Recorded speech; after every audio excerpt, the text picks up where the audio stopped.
The moment Mark started scratching during his Fortune 500 CEO interview, I knew the specialized mixture of grade 7 borosilicate fiberglass and concentrated capsaicin powder had activated perfectly.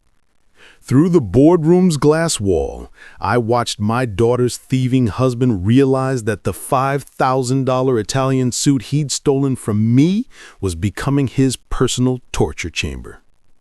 The live stream to board members worldwide captured every excruciating second. "Mr. Thompson," the CEO leaned forward, concern crossing her face. "Are you all right?" "I'm fine." Mark's hand went to his collar, exactly where I'd concentrated the mixture. "Just a bit." Another scratch, harder this time. "Is it hot in here?" The board members on the video wall exchanged glances as their promising candidate began to unravel. The specialized irritants working exactly as I designed them to. But before I tell you how a 67-year-old textile chemist orchestrated this moment, let me know in the comments. What would you do if someone stole your deceased spouse's last gift and mocked your life's work? My name is James Chen. For 35 years, I worked with the most sophisticated fabric treatments and chemical applications in the textile industry. High-end suits, military-grade protective gear, chemical-resistant materials. I knew every compound, every reaction, every microscopic interaction between fabric and skin. The suit hanging in my locked closet wasn't just expensive fabric and thread. It was Maria's last gift. My wife, of 43 years, spent her final months arranging this bespoke masterpiece from Milan. "James," she'd whispered from her hospital bed, her fingers tracing the hand-stitched silk lining. "This suit represents everything you've achieved, your expertise, your craftsmanship. Promise me you'll wear it proudly." I kept that promise, wore it to Maria's funeral, to Lisa's graduation, protected it like the treasure it was. The $5,000 price tag meant nothing compared to its significance. After Maria passed, I converted my garage into a specialized workshop. Testing equipment worth $127,000, chemical analysis tools, microscopes that could examine fabric at 1,000 times magnification, the kind of setup that came from decades of consulting for luxury brands. Lisa worried about me being alone. "Dad, you need family around you," she'd say. That's how Mark entered our lives. He seemed impressive at first, 29 years old, MBA from a decent school, always talking about his next big corporate opportunity. But the mask slipped quickly. "A textile chemist?" he'd smirk at family gatherings. "So basically you were a fancy dry cleaner." "Blue-collar work with a white-collar price tag," he'd tell Lisa, loud enough for me to hear. I endured his mockery, watched him parade around in designer suits he couldn't afford, noticed things disappearing from my house. My workshop security camera caught everything. Small items at first, then larger ones. Then last Tuesday morning changed everything. The footage played on my monitor. 2:17 a.m. Mark picking the reinforced lock, his sneer as he grabbed my suit. "The old man doesn't deserve Italian silk," he muttered, stuffing it into a garment bag. "Lisa," his voice carried through the house next morning. "I've got a final interview for CEO position, Fortune 500 company." I sat in my workshop, staring at my chemical supplies, at the specialized irritants we used for fabric testing, at 30 decades of expertise just waiting to be applied. "That's wonderful," I heard Lisa say. "Which company? What time?" I opened my testing cabinet, selected the grade 7 borosilicate fiberglass, added pharmaceutical-grade capsaicin powder. "You see, Mark," I whispered, beginning the mixture. "Some men spend their lives learning about fabric and chemicals, and some men learn exactly how to use them." The modification process demanded absolute precision. Working in my workshop at 11:47 p.m., I carefully measured the components: 2.3 grams of grade 7 borosilicate fiberglass, 1.7 grams of pharmaceutical-grade capsaicin powder. The mixture had to be perfect. Not dangerous, just unforgettable. My digital scale, accurate to 0.001 grams, helped ensure exact proportions.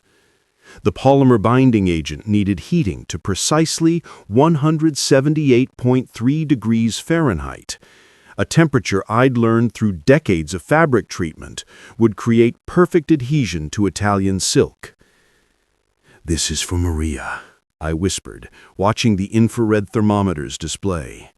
And for every time he called me a glorified laundryman. The security monitors showed Mark and Lisa's bedroom lights still on. I could wait. Precision was everything in textile chemistry, just like the day Mark first entered our lives. Lisa brought him to Sunday dinner. He wore a poorly fitted designer suit, fake, I could tell immediately from the stitching. "Mark Thompson," he announced, extending his hand. "MBA, future CEO." I noticed how he examined our house, cataloging everything of value. "Lisa tells me you work with clothes," he said, that smirk already forming.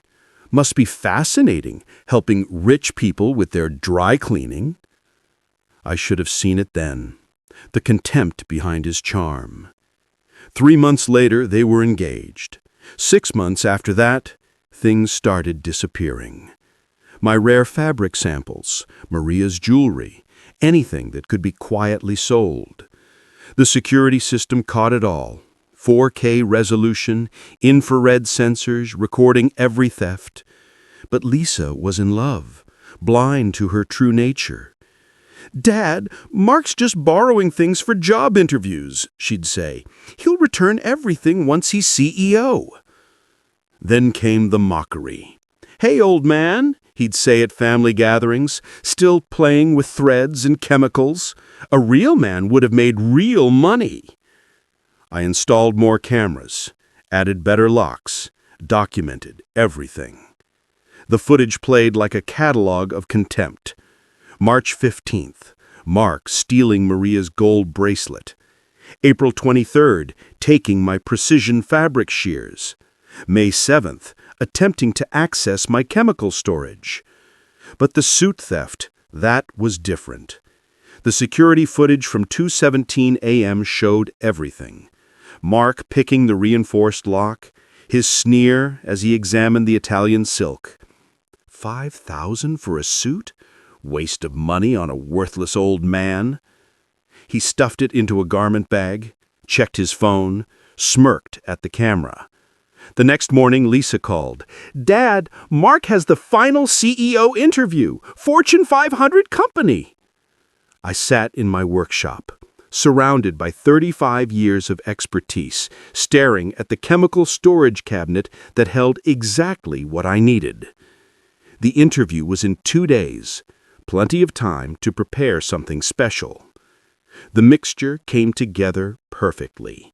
Fiberglass particles small enough to penetrate fabric, capsaicin powder concentrated enough to create unforgettable discomfort, both bound with a polymer that would activate with body heat and movement. I tested it on fabric samples, watched through my microscope as the particles embedded themselves, calculated activation times based on body temperature and perspiration rates. The security footage played again on my monitors. Mark's theft, his contempt, his mockery of my life's work. "Time to teach you about textile chemistry," I whispered, preparing the final mixture, "and about respect." At exactly 2:43 a.m., I parked 3 blocks from their house. The modified powder sealed in an anti-static container. My hands, steady from decades of precise chemical work, didn't shake as I used my emergency key. Their house was dark, silent. Mark and Lisa's breathing told me they were deep asleep. My suit hung in their closet, still in its protective bag.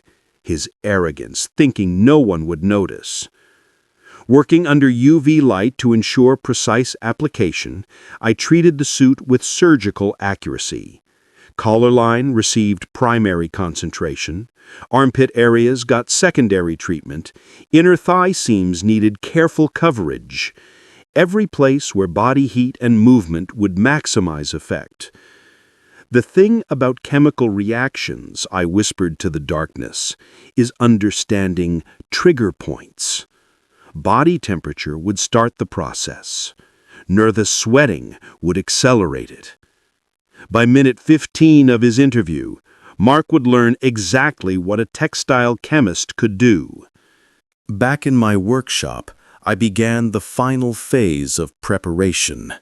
The digital thermometer read 73.4 degrees Fahrenheit, perfect conditions for chemical testing. My industrial microscope, calibrated to 1000x magnification, revealed each crystalline particle of the mixture. The security monitors displayed 6 different angles of my workspace, recording every detail of what I was about to do. "Let's review the evidence," I whispered to Maria's photo. The footage played across my screens in crystal clarity. 37 separate thefts over 8 months. $127,000 in stolen items. But the suit theft demanded special attention. I zoomed in on Mark's face as he picked the lock, his words crystal clear through my high-fidelity audio system. "Worthless old man doesn't deserve Italian silk." The chemical preparation had to be flawless. At my testing station, I began the precise measurements. The grade 7 borosilicate fiberglass, 2.3 grams, measured on a scale accurate to 0.001 grams. Pharmaceutical-grade capsaicin powder, 1.7 grams, sourced from my professional contacts. The polymer binding agent heated to exactly 178.3 degrees Fahrenheit. In textile chemistry, I spoke to my empty workshop, precision is everything. The mixture required perfect balance. Too much fiberglass would be dangerous. Too little capsaicin wouldn't deliver the message. I tested the compound on fabric samples. Italian silk identical to my suit. Cotton from dress shirts. Even the synthetic blend Mark favored for his cheap knockoff suits. The results appeared under my microscope. Perfect crystalline structures, invisible to the naked eye, waiting to activate with heat and moisture. At 3:17 a.m., I checked the security footage again. Mark's interview was scheduled for 10 a.m. at Meridian Corporation's headquarters. The Fortune 500 company's boardroom would be streaming live to directors worldwide. My phone buzzed, Lisa sending the details. "Dad, Mark's interviewing for CEO. $2.7 million salary." I began the final preparations. The modified powder needed exact application. Using my professional sprayer, calibrated to 37.2 psi, I tested the distribution pattern. The particles hung in the air for precisely 2.3 seconds before settling. Perfect for fabric penetration. The safety protocols were essential. Protective gear rated for chemical handling. Ventilation system running at maximum. Everything documented and recorded, just like I'd done for 35 years. The final mixture glowed slightly under UV light, a secret signature only a textile chemist would know to look for. I prepared my alibi materials, regular fiberglass samples, standard fabric treatment compounds. Business cards from my consulting days, the kind of things any professional might carry. The workshop cameras captured everything, evidence of careful, methodical preparation. Nothing dangerous, nothing illegal, just expertise applied with surgical precision. At 4:45 a.m., I reviewed the activation calculations. Body temperature would begin the process at 98.6 degrees Fahrenheit. Movement would work the particles deeper into the fabric. Nervous sweating, inevitable during a CEO interview, would accelerate everything. By minute 15, the fiberglass would create unbearable irritation. By minute 20, the capsaicin would add its signature burn. All perfectly safe, all completely untraceable, all designed to teach one arrogant thief about respecting a textile chemist's knowledge. The security footage played one final time. Mark stealing my suit, mocking my profession, dismissing 35 years of expertise. Tomorrow, I told Maria's photo, he learns about chemical reactions. I laid out my observation clothes, professional but forgettable. The kind of outfit that wouldn't draw attention in a corporate lobby. My ID badge from consulting days, still valid for the building's security. Everything prepared, everything tested, everything perfect. Because sometimes justice needs a specialist's touch, and I was about to become the most specialized kind of justice Mark had ever encountered. The morning of the interview arrived with clinical precision. My workshop thermometer showed 71.2 degrees Fahrenheit, optimal conditions for chemical activation. At 8:27 a.m., I positioned myself in Meridian Corporation's lobby. The security badge from my consulting days granted immediate access. The boardroom's glass walls offered perfect visibility. My phone buzzed, Lisa sending a photo of Mark adjusting my suit in their mirror. If she only knew what those subtle adjustments were doing to the powder distribution. The boardroom's digital display showed 73.4 degrees, the exact temperature where the polymer binding agent would begin its work. At 9:45 a.m., Mark strode through security. My $5,000 Italian silk suit fitting him poorly, a borrowed costume for a man playing dress-up. The livestream monitors flickered to life, board members from 7 countries connecting, witnesses to what was about to unfold. "Mr. Thompson," the CEO's assistant announced, "they're ready for you." Mark straightened the suit jacket, his movement activating the first particles. I checked my watch, the countdown beginning.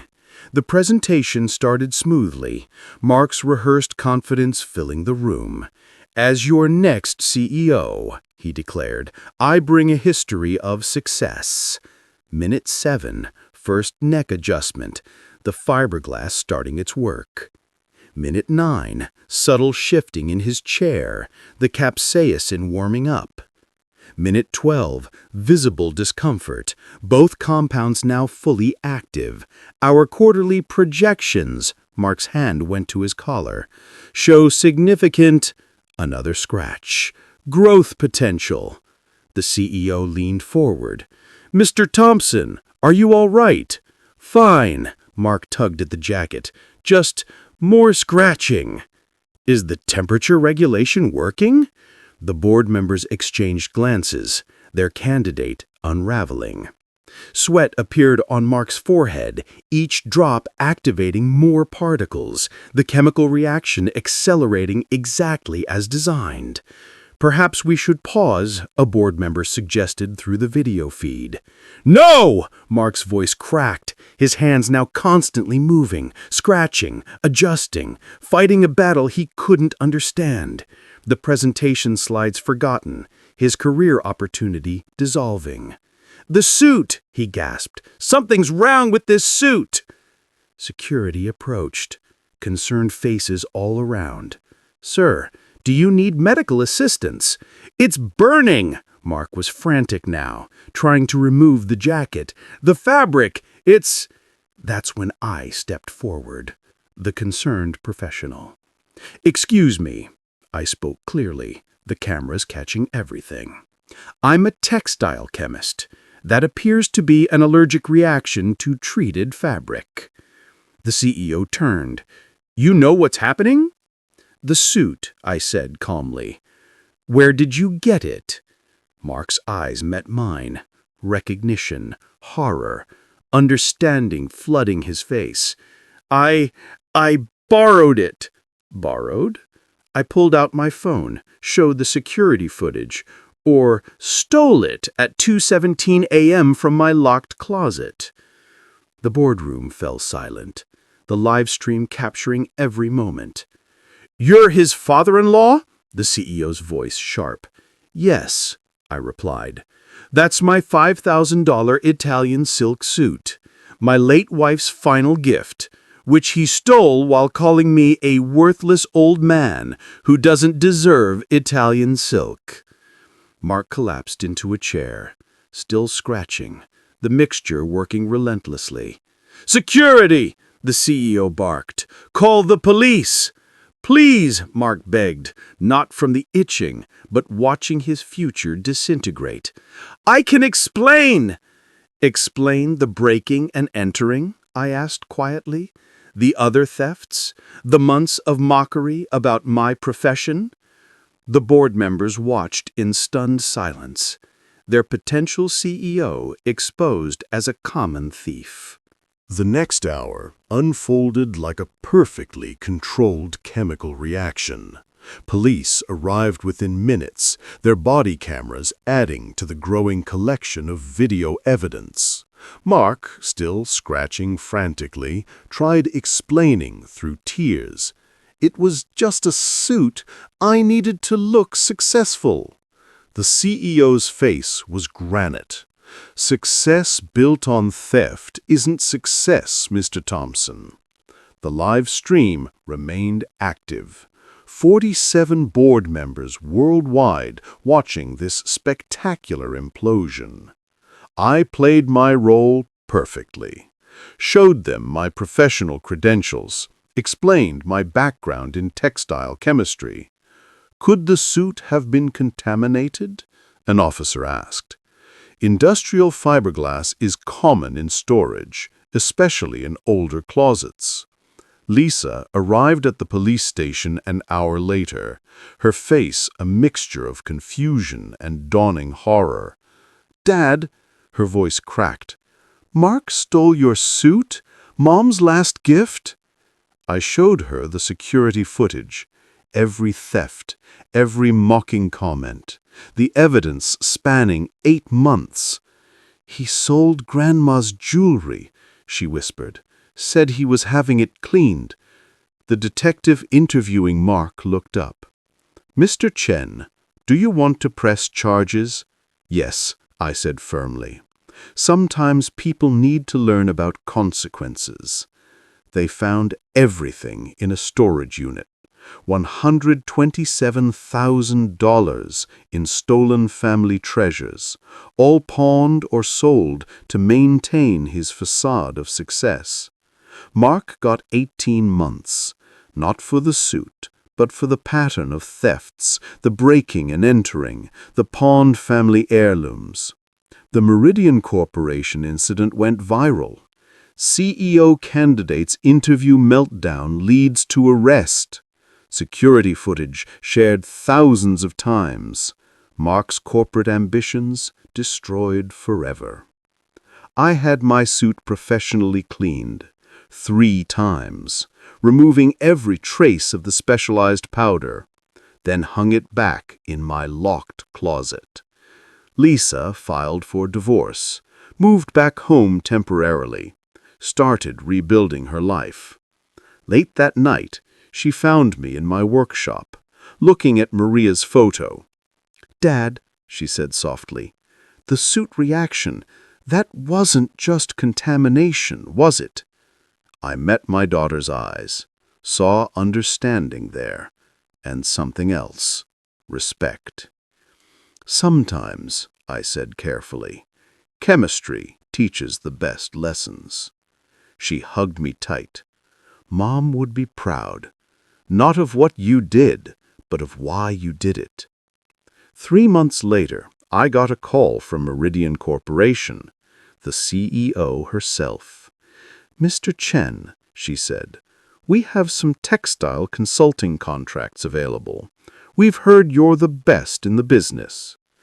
I smiled. "I'm retired." "Consider unretiring. We value expertise and integrity." So here I am, back in consulting, teaching young professionals about fabric chemistry, about precision, about respect. The suit hangs in my closet, clean, protected, a reminder that sometimes the best revenge isn't loud or violent. It's carefully measured, precisely applied, and absolutely unforgettable. Lisa is doing better now, dating a chemist who respects family, who understands the value of expertise. As for Mark, last I heard, he develops a mysterious rash every time he puts on a suit. Some lessons you carry with you forever, because in the end, it's not about revenge. It's about justice, about protecting what matters, about using your knowledge to right wrongs. Maria would have understood. She always said I was best at solving problems, even if my solutions were a bit technical.